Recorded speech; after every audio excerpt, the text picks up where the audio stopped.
வணக்கம். சாய் மீடியா செய்திகள். திருப்புவனை சட்டமன்ற தொகுதிக்குட்பட்ட விநாயகம்பட்டு கிராமத்தில் மேல்நிலை 2 லட்சம் கொள்ளளவு கொண்ட நீர்த்தேக்க தொட்டியினை முதல்வர் ரங்கசாமி திறந்து வைத்தார். புதுச்சேரி மாநிலம் திருப்புவனை சட்டமன்ற தொகுதிக்குட்பட்ட விநாயகம்பட்டு கிராமத்தில் கட்டப்பட்டுள்ள 2 லட்சம் கொள்ளளவு கொண்ட மேல்நிலை நீர்த்தேக்க தொட்டி திறப்பு விழா நடைபெற்றது. புதுச்சேரி யூனியன் பிரதேசத்தில் உள்ள அனைத்து கிராம பகுதிகளுக்கும் மேம்படுத்தப்பட்ட குடிநீர் வழங்குதல் திட்டத்தின் கீழ் மேல்நிலை நீர்த்தேக்க தொட்டியுடன் கூடிய இதர பணிகளுக்கான திட்டங்கள் தயாரிக்கப்பட்டு பொதுப்பணித்துறை பொது சுகாதார கோட்டம் கிராம குடிநீர் உட்கோட்டம் மூலம் செயல்படுத்தப்பட்டு வருகின்றன. பெருகி வரும் மக்கள் தொகையை கணக்கில் கொண்டு கிராமப்புறங்களில் நாள் ஒன்றுக்கு நபர் ஒருவருக்கு 55 லிட்டர் அளவுக்கு குறையாமல் தரமான குடிநீர் வழங்க அரசால் திட்டங்கள் மேற்கொள்ளப்பட்டு வருகின்றன. அதன் ஒரு பகுதியாக விநாயகம்பட்டு கிராமத்தில் நிலவும் குடிநீர் பற்றாக்குறையை போக்க 1.50 லட்சம் லிட்டர் கொள்ளளவு கொண்ட மேல்நிலை நீர்த்தேக்க தொட்டி மற்றும் 0.50 லட்சம் லிட்டர் கொள்ளளவு கொண்ட கீழ்நிலை நீர்த்தேக்க தொட்டியுடன் கூடிய குடிநீர் திட்டத்திற்கு மேற்கொள்ளப்பட்டுள்ளன. இத்திட்டத்தின் மதிப்பீடு தயாரிக்கப்பட்டு அதற்கான அரசின் ஒப்புதல் ரூபாய் 2.85 கோடி அளவில் பெறப்பட்டு இந்த பணிகள் கீழ் புதியதாக மேல்நிலை நீர்த்தேக்க தொட்டி, கீழ்நிலை நீர்த்தேக்க தொட்டி, மின் மோட்டார் மற்றும் புதிய குடிநீர் விநியோக குழாய்கள் அமைத்தல் போன்ற பணிகள் மேற்கொள்ளப்பட்டது. இதில் குடிநீர் திட்டத்திற்கான பல்வேறு பணிகள் முடிக்கப்பட்டு புதுச்சேரி முதல்வர் ரங்கசாமி தலைமையில் பொதுப்பணித்துறை அமைச்சர் லட்சுமி நாராயணன் மற்றும் திருப்புவனை தொகுதியின் சட்டமன்ற உறுப்பினர் அங்காளன் ஆகியோர் முன்னிலையில் திறப்பு விழா நடைபெற்றது.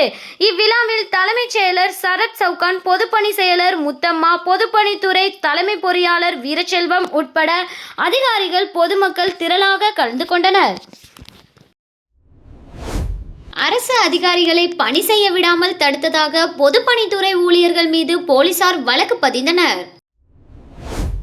புதுச்சேரி பொதுப்பணித்துறை வவுச்சர் ஊழியர்கள் பணி நிரந்தரம் வழங்க வேண்டும் என வலியுறுத்தி மறைமலையடிகள் சாலையில் மறியல் போராட்டம் நடத்தினர். அப்போது அரசு நிகழ்ச்சியில் பங்கேற்க சென்ற முதல்வர் ரங்கசாமியை முற்றுகையிட முயன்ற சிலரை போலீசார் தடியடி நடத்தி கலைத்தனர். இதில் 5க்கும் மேற்பட்டோர் காயமடைந்து புதுச்சேரி அரசு மருத்துவமனையில் சேர்க்கப்பட்டனர். இச்சம்பவம் குறித்து உருளையன்பேட்டை இன்ஸ்பெக்டர் கார்த்திகேயன் அரசு ஊழியர்களை பணி செய்ய விடாமல் தடுத்தது உள்ளிட்ட 5 பிரிவுகளின் கீழ் 10 பேர் மீது வழக்கு பதிந்தார். இதில் போராட்ட ஒருங்கிணைப்பாளர் சரவணனை போலீசார் நேற்று கைது செய்தனர். புதுச்சேரியில் பிரசித்தி பெற்ற வீராம்பட்டினம் செங்கலநீர் அம்மன் ஆலய கும்பாபிஷேகம் நடந்த அன்றைய தினமே பழைய தேர் தீப்பிடித்த சம்பவம் பக்தர்கள் மத்தியில் அதிர்ச்சியை ஏற்படுத்தியுள்ளது. புதுச்சேரி வீராம்பட்டினம் மீனவ கிராமத்தில் சுமார் 400 ஆண்டுகள் பழமை வாய்ந்த செங்கலநீர் அம்மன் ஆலயம் அமைந்துள்ளது. இங்கு ஆண்டுதோறும் நடைபெறும் தேரோட்டத்தை கவர்னர் தொடங்கி வைப்பது வழக்கம். தேரோட்டம் அன்று புதுச்சேரி மற்றும் தமிழக பகுதிகளில் இருந்து லட்சக்கணக்கான பக்தர்கள் வருவது குறிப்பிடத்தக்கது. இந்த நிலையில் நேற்று காலை செங்கலநீர் அம்மன் ஆலயத்திற்கு மகா கும்பாபிஷேக விழா வெகு விமர்சையாக நடைபெற்றது. இதில் ஆயிரக்கணக்கான பக்தர்கள் கலந்து கொண்டு சாமி தரிசனம் செய்தனர். அதனைத் தொடர்ந்து இரவு அம்மன் வீதியுலா நடந்தது. அப்போது வானவேடிக்கை பட்டாசுகள் வெடிக்கப்பட்டன. இதிலிருந்து தீப்பொறி கோவில் அருகில் நிறுத்தி வைக்கப்பட்டிருந்த பழைய தேரின் கூரை மீது விழுந்தது. இதனால் கூரை மீது இருந்த கீற்று எரிந்து சேதமானது. தகவல் அறிந்த புதுச்சேரி தீயணைப்பு வீரர்கள் சம்பவ இடத்திற்கு சென்று தீயை அணைத்தனர். கும்பாபிஷேகம் நடந்த அன்றைய தினமே பழைய தேர் தீப்பிடித்த சம்பவம் பக்தர்கள் மத்தியில் அதிர்ச்சியை ஏற்படுத்தியுள்ளது. தனியார் கல்லூரியில் சுமார் 37 லட்சம் கையாடல் செய்த கணக்காளர் மீது போலீசார் வழக்கு பதிவு செய்து விசாரணை நடத்தி வருகின்றனர். புதுவை வெள்ளியனூரில் தனியார் பொறியியல் மற்றும் தொழில்நுட்ப கல்லூரி உள்ளது. இந்த கல்லூரியில் கடலூர் கட்டுமன்னார் கோவில் வன்னியார் தெருவைச் சேர்ந்த விஜயபாபு என்பவர் உதவி பேராசிரியராக பணியாற்றி பின்னர் காசாளராக இருந்துள்ளார். அவர் பணியாற்றிய காலத்தில் மாணவர்களிடம் வசூலிக்கப்பட்ட கட்டண தொகையை மோசடி செய்து தனது சொந்த பயன்பாட்டிற்கு பயன்படுத்தியுள்ளார். மொத்தமும் ரூபாய் 37,28,775 அளவிற்கு மோசடி செய்துள்ளார். முழுமையாக அவர் மாணவர்களிடம் கட்டண வசூல், கணக்கு பதிவுகள், ரசீது மற்றும் பில் வழங்கல் உள்ளிட்ட அனைத்தையும் அவரே கவனித்து வந்ததால் பண மோசடி குறித்து மற்றவர்களுக்கு தெரியாமல் போய் உள்ளது. அவர் பொறுப்பில் இருந்து கடந்த நவம்பர் மாதம் விடுவிக்கப்பட்டுள்ளார். அதன் பிறகே பணம் கையாடல் செய்தது தெரியவந்தது. இது குறித்து கல்லூரி முதல்வர் குருலிங்கம் மங்கலம் போலீசில் புகார் அளித்துள்ளார். போலீசார் வழக்கு பதிவு செய்து விசாரணை நடத்தி வருகின்றனர். நகராட்சி அமைப்புகளுக்கு அதிகாரம் அளிக்கும் 74வது அரசியலமைப்பு திருத்தச் சட்டத்தை புதுச்சேரி அரசு முழுமையாக அமல்படுத்தவில்லை என்று இந்திய கணக்கு தணிக்கை குழு தலைவரின் அறிக்கை சுட்டிக்காட்டியுள்ளது.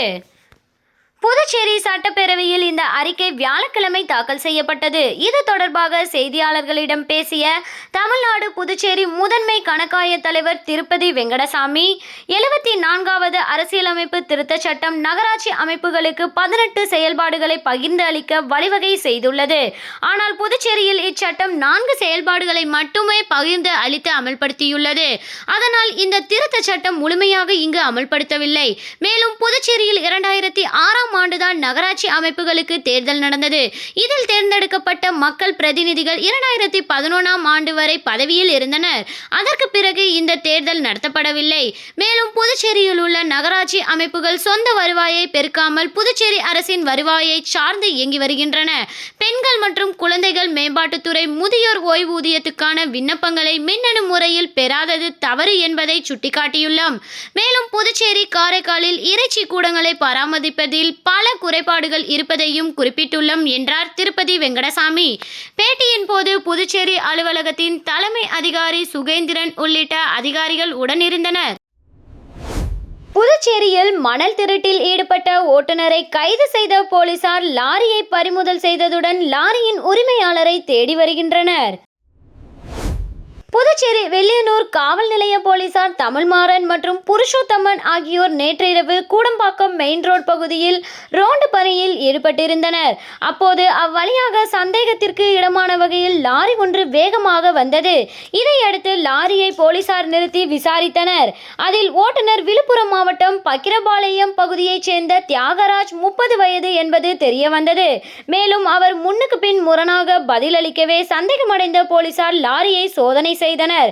அப்போது லாரியில் மணல் இருந்தது. இது குறித்து போலீசார் விசாரித்த போது ஆற்றுப்படுக்கை மற்றும் வயல்வெளிகளில் மணலை யாருக்கும் தெரியாமல் திருடி விற்பனை செய்தது தெரியவந்தது. இதையடுத்து காவல் தமிழ்மாறன் வில்லியனூர் காவல் நிலையத்தில் புகார் அளித்தார். அதன் பேரில் போலீசார் வழக்கு பதிந்து தியாகராஜை கைது செய்தனர். மேலும் லாரியை பறிமுதல் செய்து தலைமறைவான லாரி உரிமையாளரை தேடி வருகின்றனர். பணி நிரந்தரம் செய்ய வலியுறுத்தி 292 ஒப்பந்த ஆசிரியர்கள் 2 நாள் தொடர் உண்ணாவிரத போராட்டம். புதுச்சேரி அரசு ஆசிரியர் சங்கங்களின் ஒருங்கிணைப்பு குழு கௌரவ தலைவர் சேஷாசலம் தலைமையில் அண்ணா சிலை பழைய பேருந்து நிலையம் அருகில் 2 நாள் தொடர் உண்ணாவிரத போராட்டத்தில் ஆசிரியர்கள் ஈடுபட்டுள்ளனர். இப்போராட்டத்தை புதுவை அரசு ஊழியர் சங்கங்களின் தலைவர் பாலகுமார், தலைமை ஆசிரியர் சங்கத்தின் தலைவர் சிரில் நிக்கோலஸ், தொடக்கப்பள்ளி தலைமை ஆசிரியர் சங்கத்தின் தலைவர் பொற்செலியன், புதுச்சேரி அரசு விரிவுரையாளர் சங்கத்தின் தலைவர் அருள்சாமி, புதுச்சேரி பட்டதாரி ஆசிரியர் சங்கத்தின் தலைவர் ராமதாஸ், புதுச்சேரி அரசு தொடக்கப்பள்ளி நலச்சங்கத்தின் தலைவர் மோகன்தாஸ், பொதுச் செயலாளர் ஜனார்த்தனன் ஆகியோர் இந்த போராட்டத்தில் கலந்து கொண்டு ஆசிரியர்களுக்கு ஆதரவாக உரையாற்றினார்கள். புதுவை கவுண்டம்பாளையத்தில் உள்ள பாமக கட்சி தலைமை அலுவலகத்தில் பத்திரிகையாளர் சந்திப்பு கூட்டம் நடைபெற்றது.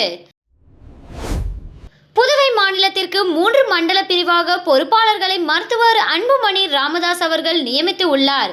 கிழக்கு மண்டல அமைப்பாளராக கோபாலகிருஷ்ணன், வடக்கு மாநில அமைப்பாளராக வடிவேல், மேற்கு மண்டல அமைப்பாளராக மதியழகன் ஆகியோரை மருத்துவர் அன்புமணி அவர்கள் அதிகாரப்பூர்வமாக அறிவித்துள்ளதாக கட்சி தலைமை அலுவலகத்தில் தெரிவிக்கப்பட்டுள்ளது. இதில் பேசிய பாமகவினர், புதுவையில் பாட்டாளி மக்கள் கட்சியுடன் எந்த கூட்டணி அமைகிறதோ அந்த கூட்டணியுடன் பாமகவினர் முழு மூச்சுடன் செயல்பட்டு அந்த தொகுதியில் வெற்றி வாய்ப்பை தேடித் தருவது பாமகவின் கடமை என உறுதியளித்தனர். மத்திய பாரதிய ஜனதா அரசை கண்டித்து வில்லியனூரில் விடுதலை சிறுத்தைகள் கட்சி தலைமையில் சாலை மறியல் ஆர்ப்பாட்டம் நடைபெற்றது. மத்திய பாரதிய ஜனதா அரசை கண்டித்து நாடு முழுவதும் அனைத்து தொழிற்சங்கங்கள் சார்பில் நேற்று வேலைநிறுத்த மறியல் போராட்டம் நடைபெற்றது. அதன் ஒரு பகுதியாக புதுச்சேரி வில்லியனூர் பகுதியில் விடுதலை சிறுத்தைகள் கட்சி தலைமையில் மத்திய அரசை கண்டித்து ஊர்வலமாக சென்று கோஷங்களை எழுப்பி சாலை மறியல் ஆர்ப்பாட்டத்தில் ஈடுபட்டனர். விடுதலை சிறுத்தை கட்சியின் தலைமை அமைப்பு செயலாளர் ஆதவன் தலைமையில் நடைபெற்ற மறியல் போராட்டத்தில் 100க்கும் மேற்பட்டோர் கலந்து கொண்டு மத்திய பாஜக அரசை கண்டித்து கண்டன கோஷங்களை எழுப்பினர். மறியலில் ஈடுபட்ட விடுதலை சிறுத்தைகள் கட்சி மற்றும் கம்யூனிஸ்ட் கட்சி நிர்வாகிகள் மற்றும் தொண்டர்களை வில்லியனூர் போலீசார் கைது செய்து தனியார் மண்டபத்தில் அடைத்தனர். இதனால் சுமார் 1 மணி நேரத்திற்கும் மேலாக போக்குவரத்து பாதிக்கப்பட்டது. வில்லியனூர் திரு காமீஸ்வரர் ஆலய 4 மாட வீதிகளில் ரூபாய் 5.35 கோடி செலவில் வாய்க்கால் அமைக்கும் பணி எதிர்க்கட்சி தலைவர் சிவா தொடங்கி வைத்தார். வில்லியனூர் சட்டமன்ற தொகுதி வில்லியனூர் அருள்மிகு கோகிலாம்பிகை உடனுறை திரு காமீஸ்வரர் ஆலயத்தை சுற்றியுள்ள 4 மாட வீதிகளில் கழிவுநீர் வாய்க்கால் அமைக்க வேண்டும் என்ற பொதுமக்கள் மற்றும் பக்தர்களின் கோரிக்கையை ஏற்று பொதுப்பணித்துறை கட்டிடங்கள் மற்றும் சாலைகள் வடக்கு பிரிவு மூலம் ரூபாய் 5.35 கோடி நிதி ஒதுக்கீடு செய்து யூ வடிவ கழிவுநீர் வாய்க்கால் கட்டுமான பணிக்கு ஏழை மாரியம்மன் கோவில் அருகில் பூமி பூஜை நிகழ்ச்சி நடைபெற்றது. இந்த நிகழ்ச்சியில் தொகுதி சட்டமன்ற உறுப்பினரும் எதிர்க்கட்சி தலைவருமான சிவா கலந்து கொண்டு வாய்க்கால் அமைக்கும் பணியை பூஜை செய்து தொடங்கி வைத்தார். இதில் பொதுப்பணித்துறை தலைமை பொறியாளர் வீரச்செல்வம், பொதுப்பணித்துறை கட்டிடங்கள் மற்றும் சாலைகள் வடக்கு பிரிவு செயற்பொறியாளர் வைத்தியநாதன், உதவி பொறியாளர் ஜலீல், இளநிலை பொறியாளர் தேவர், ஊர் முக்கியஸ்தர்கள் மற்றும் SMVபுரம் முருகன் கோவில் நிர்வாகிகள் கலந்து கொண்டனர். இத்துடன் சாய் மீடியா செய்திகள் நிறைவடைந்தன. நன்றி.